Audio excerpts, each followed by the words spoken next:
Welcome to a fantastic edition of Rebellion's educational series. I have the brilliant Dr. Ehsan Bokhari with us today.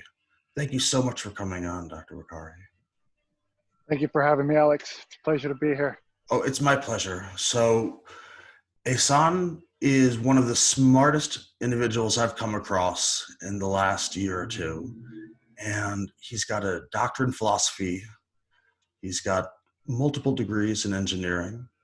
And he also happens to work in baseball, currently for the Houston Astros, where he just got promoted from head of research and development to senior player evaluation after having worked for the Dodgers. So we're going to learn today about how technology is being applied in the world of baseball specifically. And this is going to be a very exciting episode. We're so happy to have you on. We all know about Bill James, the night guard at the Kansas City pork and beans cannery, making his, work with Moneyball. Michael Lewis's writing of it was fantastic. But today, how are you guys harnessing technology to pick the players of tomorrow? Yeah, we're using, and we're constantly looking to improve and adapt the technology that we have, but also looking for any new technology that might exist, either in other areas, outside of sports, or even within sports in different arenas, for instance, like basketball or football. So we're always on the lookout for new technology, new ways of evaluating players, and really trying to be innovative with what we do. So not trying to think differently about how we've approached things in the past, and take a new direction if possible to player evaluation. So are you guys player applying? Evaluation? Well, are you applying machine learning to minor league player sets? Oh yeah, we have data that span all the major leagues, all the minor leagues, amateur level, high school, college, on the international level.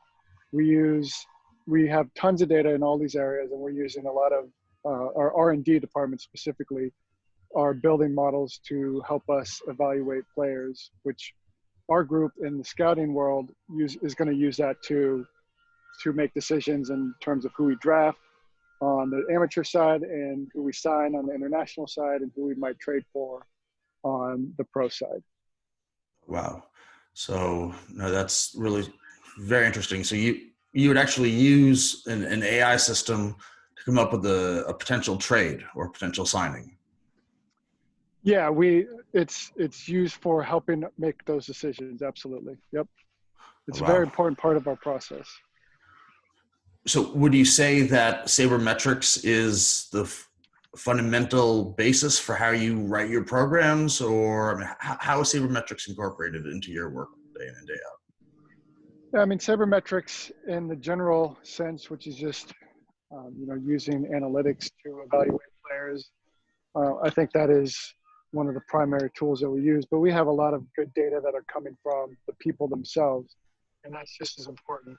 So being able to take the data that are coming from our scouts and the data that are coming from R&D and combine them to create a more cohesive and holistic approach to evaluating a player and paint a better picture of the player, that's really key to what we do. And how quickly has this evolution occurred? 5 years ago, were machine learning applications occurring at major leagues level, or is this fairly new? Well, so I've been in baseball for 6 years, and this will be my 7th season. Since I've been working in baseball, I mean, these type of models, machine learning models, have been prevalent. So at least 7 years. Oh, very interesting. So you'd say that there's no team that isn't using quantitative methods at this point? Not to my knowledge. I would be very surprised if there was a team out there that's not using some sort of machine learning statistical models to help them make decisions. Wow, very interesting. So if so many teams are using these same models, does there become kind of a crowding aspect? In finance, they call stocks where many of the smartest people want to all buy the same thing, a hedge fund hotel stock. So do you get that issue where one player from a certain area gets tons of interest because his abilities or his numbers will spark a number of different algorithms? Yeah, I think with every team, trying to be innovative and trying to use the best technology and the best models to evaluate players and make decisions, I think you do start to we're getting to a point where it's very hard to, for instance, to make a trade because each team wants to win the trade and each team is using very similar data. So what they're using and what we're using for us to quote unquote win the trade means that their models are going to tell them almost the same thing, which is that they're losing the trade. And so it can become very difficult to facilitate some of these things when everyone is using very similar data and very similar models to make their decisions.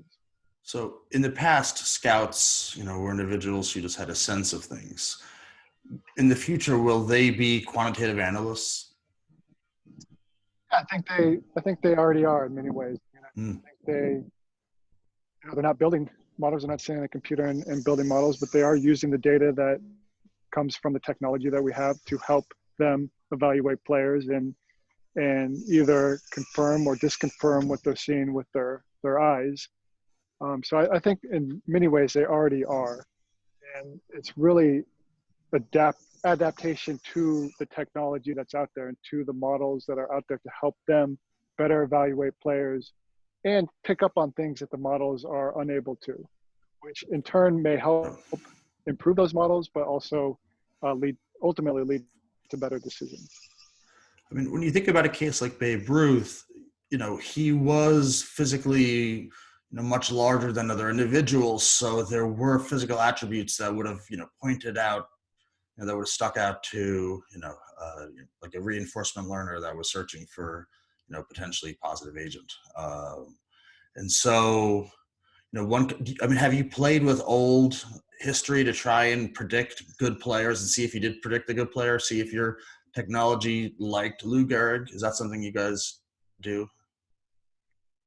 As interesting as that is, it's really difficult to do because a lot of the stuff that was known back then, it's hard to put yourself in the mindset of the scout or the team of the 1920s or the 19 teens and what they were actually looking at and how they were making decisions to evaluate players and assign players. So it's certainly an interesting problem, but it doesn't necessarily line up to what our goals are right now. And it's more that fits in more of like a pet project type of thing that we just don't have the time and resources to focus on at this point. But it's definitely an interesting question. Well, Ehsan, as you know, I have research partnerships with maybe half a dozen schools, and so that sounds like a fantastic idea for one of my students to create a learner, maybe a reinforcement learner that could look at historical data and predict future winners based on the first 2 or 3 years of play. An interesting concept. So, definitely. What do you think will be the biggest technological change in baseball in the next 5 to 10 years?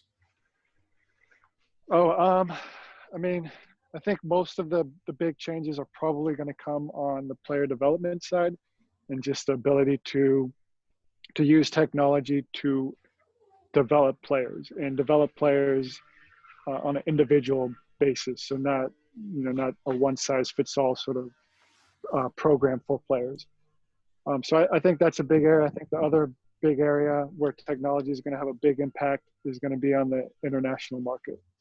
So we're talking about on the international side, evaluating players that are really young, 14, 15, 16 years old. Mm-hmm. And there's a lot that we just don't know about the development of their skill set from that early of an age. So being able to use technology to try and help make those projections of what this player, this kid really is going to be in the future, I think that it's going to be a big area for improvement and a big area where technology can help. And are the Japanese baseball leagues, are they using AI as well, as far as you know, or can you not speak to them? Oh yeah, definitely. They absolutely are. Japanese, so the MPB, which is the league in Japan, the KBO, which is the league in Korea.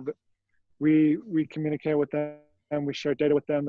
They have technology. They have their own companies out there that are producing software But none for of the their teams are large teams. enough to financially compete with you for individual players, right? That is still the case. I think so. Yeah. I mean, there's still, I wouldn't say that they can't completely compete. I don't think they're completely out of the market, but it's definitely harder for them to compete.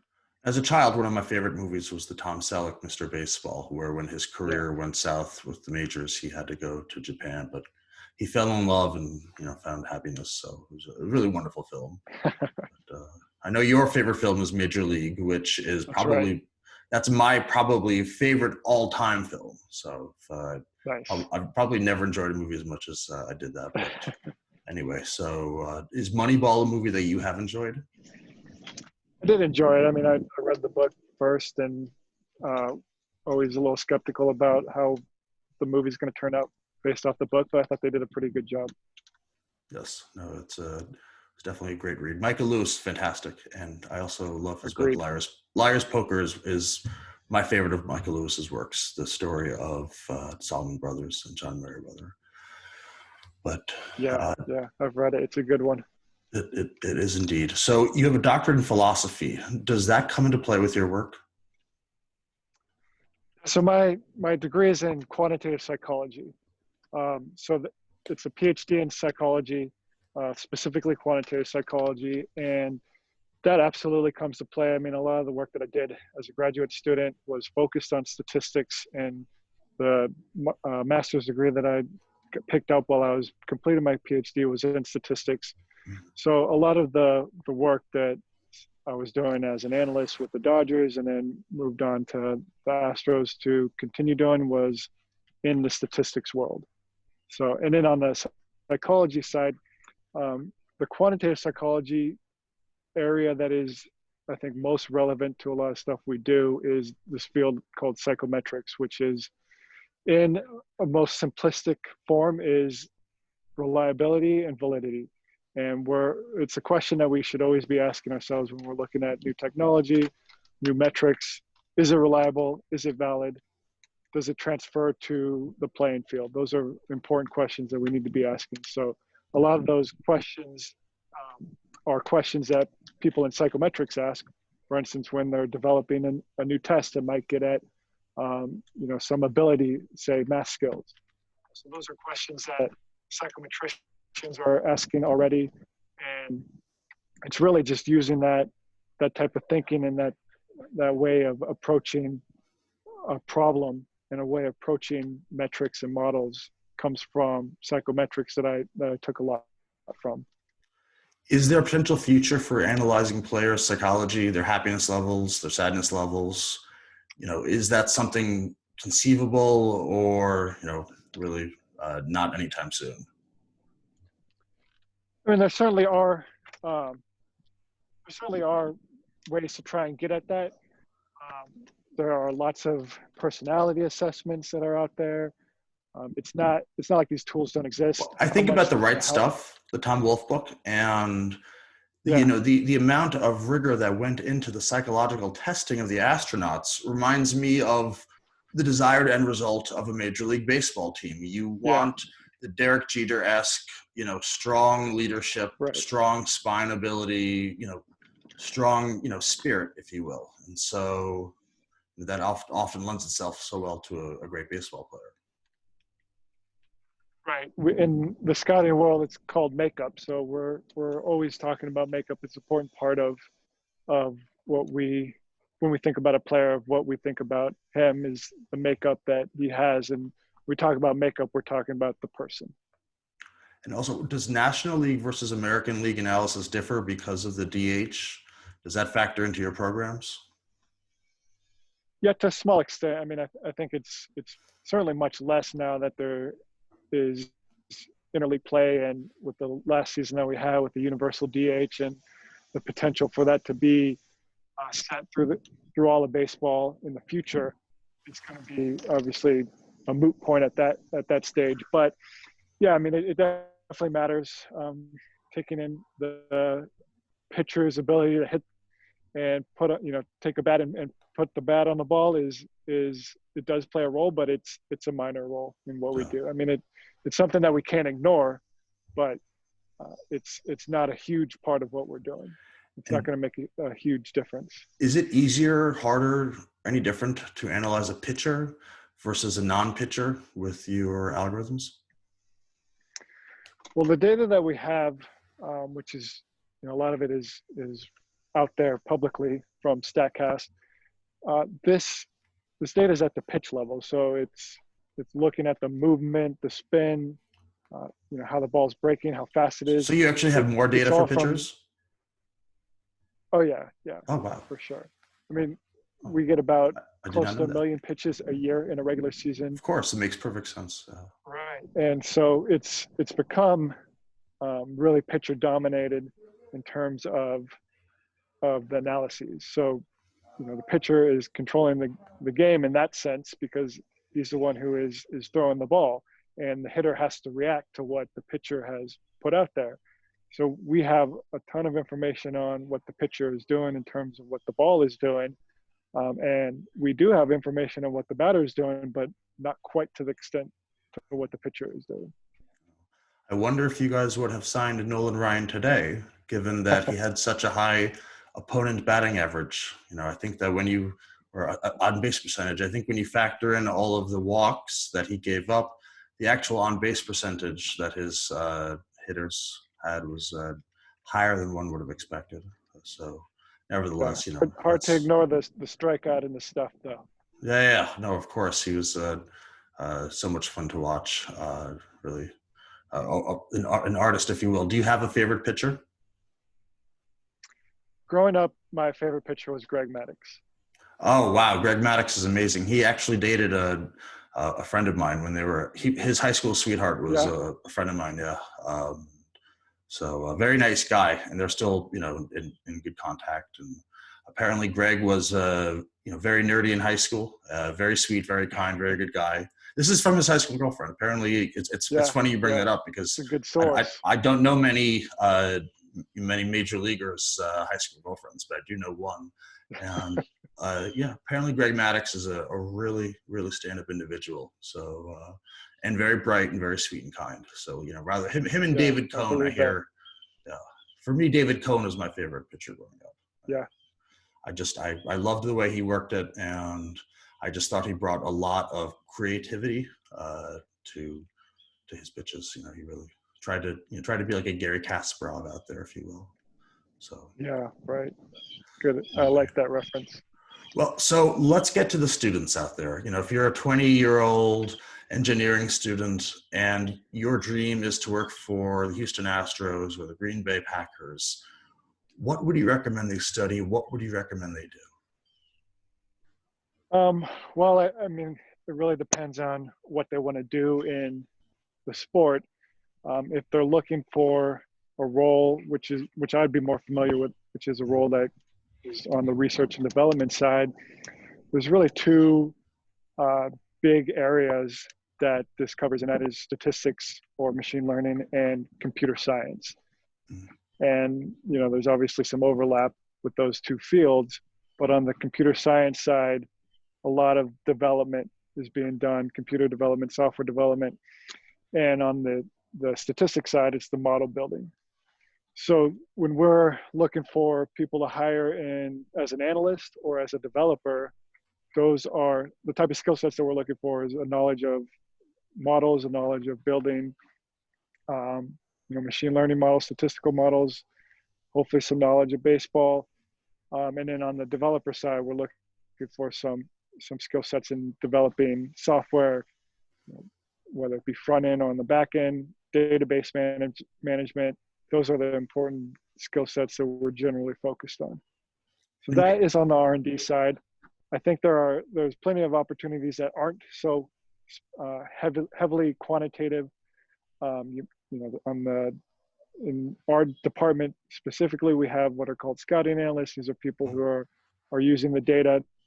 So they have quantitative skills, but they don't necessarily have the statistics degree to build models, but they have a good understanding of what the models are telling them, what the output's telling them, and how to use that information to evaluate players. So it is important to have some quantitative skills just in general, I think. But for a lot of stuff that we are doing in the Houston Astros, having some experience with quantitative methods is really going to go a long way, even if it's not necessarily a quantitative role. I think that, I mean, I can't speak for other organizations and certainly not other sports, but I think that is probably true for a lot of other industries and as specifically in sports. So last question is, how has COVID affected your job? Well, it's made, you know, uncertainty is why I have a job, right? If we knew things without any uncertainty, then what would be the point of me building any models, or what would be the point of us using technology to evaluate players? Like we see what the player is and we know what he's going to be, no questions asked, no uncertainty. So in many ways, I embrace uncertainty. I love it. It's part of what keeps me excited about life. But COVID is a different type of uncertainty. It's an uncertainty that has really affected people at a very personal level. And that is extremely challenging when it hits you that way. And it has been. It's been challenging for me. It's been challenging for the Astros. It's been challenging for baseball. It's been challenging for this country and the world to have to deal with the pandemic and what we've gone through the last 10 months. So for my job, when the news hit and things were starting to shut down, I was in West Palm Beach where we have spring training, had to return home, and we didn't know if there was going to be a season for a couple months. It was a pretty scary time. It still is a scary time right now, but there's just so much that was not known at that moment and what was going to happen. And since then, we obviously had a season. It was shortened. It wasn't the normal season for the first time in many years. As far as I can remember, I didn't get to see a baseball game live this year. So that's obviously a small price to pay, but it's not fun to not be able to see a baseball game, especially when you work for a team. No, I mean, I'm a Yankees and a Mets fan. And if people think it's odd, I say that, but my mother grew up on 162nd Street in Grand Concourse, a very scary area. And my father, was growing up in Brooklyn, a Dodger fan. So when he left the Mets, and so going to both stadiums is a big spiritual, experience for me. I love going to Temple as well, but going to the game for me has something spiritually, satisfying that I can't find in other activities. So I was very, very disappointed to not have live baseball. It's something that for me, nothing compares. It was definitely missed, and we've mostly, I think we've adapted. Where we work remote, we do a lot of things online now. It's as a civilization, as a society, we're pretty good at adapting, but I think we all want for things to return somewhat back to normal, at least some sense of what we had before. It makes me think of the monologue from Field of Dreams that James Earl Jones gives about the importance of baseball. And I think Corona makes that monologue ever more important. And our nation needs baseball. Agreed. Yep. Well, Ehsan, this was fantastic. And I really appreciate, I know the help you gave two of my students this summer. And you're as kind as you are brilliant. So thank you again, and stay safe during these crazy times. Thank you, Alex. Appreciate it. Thanks for having me on. Pleasure's mine.